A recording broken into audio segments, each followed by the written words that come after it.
Morning, everyone. Mercy is a good word to summarize how Jesus treated others. For example, Jesus loved to heal people and to respond to whatever needs he saw around them. We have many examples of this throughout the gospel.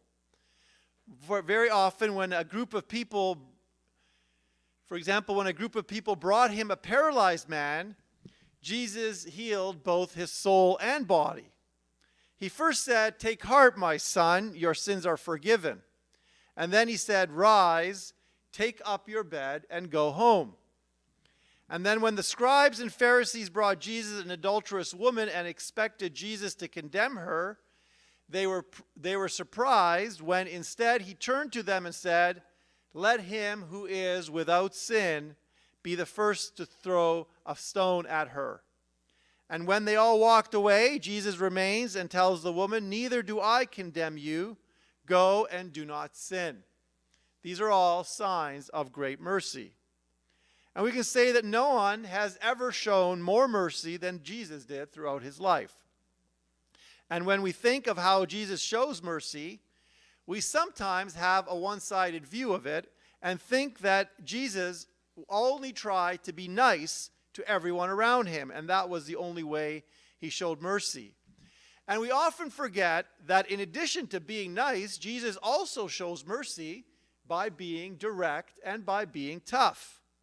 Because honesty is also a very important element of mercy. We too often overlook that Jesus often used very direct words that are intended to challenge us and all those who are listening to him. For example, when addressing the Pharisees, very often Jesus was not nice in the way we think of this word nice. He says to them, "You serpents, you brood of vipers, how are you to escape being sentenced to hell?" That's not a very typically nice statement to say. This seems to be a different Jesus than the one we imagine as always kind and perhaps fluffy. We often say that Jesus came to comfort the afflicted, but we also overlook that Jesus also came to afflict the comforted. Jesus comforts those who need it, but also challenges those who are getting far too comfortable. Today's gospel shows us this important balance that Jesus lived. Jesus tells a parable of a rich farmer who had so much food that he had to build bigger barns.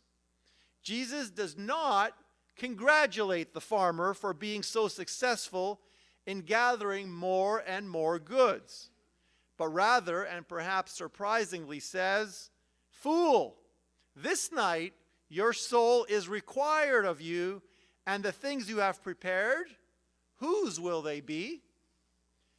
It's important for us to see these two very important sides of Jesus and keep them always balanced. If we are going through any trouble, Jesus is always there for us and without any condition. If we are physically sick, we should pray for healing. If we are discouraged or depressed or going through a difficulty of any kind, we should pray with confidence that Jesus is with us and that Jesus wants to heal us. However, when we start getting too comfortable in life, we should also realize the words of Jesus need to challenge us to question whether our comfort has reached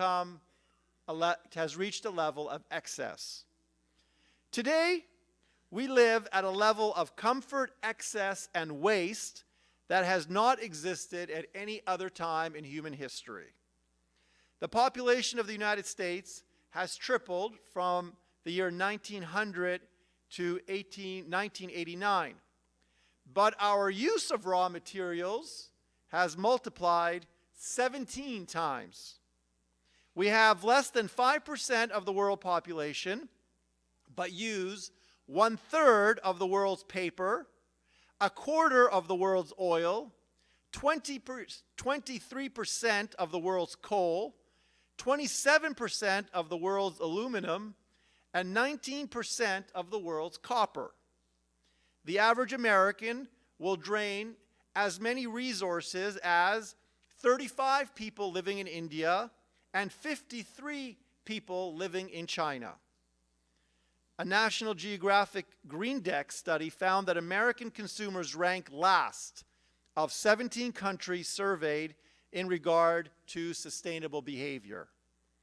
That is why today's gospel is particularly intended for us to rethink the lifestyle of comfort we have come to assume and very often work hard to try to achieve.